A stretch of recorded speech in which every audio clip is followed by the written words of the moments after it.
Автомобиль Chevrolet Cruze. Такая проблема у меня. Звонкий стук.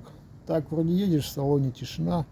Окно открываешь, прямо бренчит, вообще чувствуется как железо по железу. Я и колеса снимал там, и спереди дергал рычаги с монтажкой, на яму залазил. Задние амортизаторы снимал, думал там что-то где-то разбило, где они там крепятся, вверху гайка открутилась или еще что-то. То с одной стороны слышится, то с другой. Блин, всю машину излазил. Можно сказать, ночами не спал. В моем случае вот такая проблема была.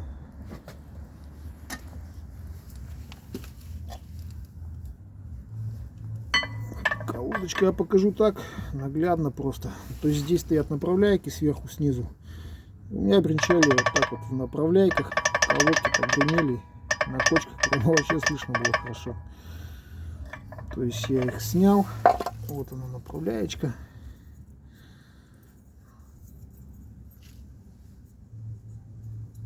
Вот так вот вовнутрь их согнул.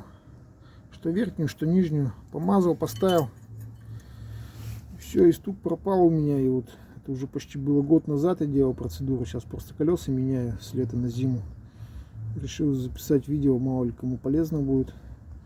Все, сейчас тишина, спокойствие, душа радуется.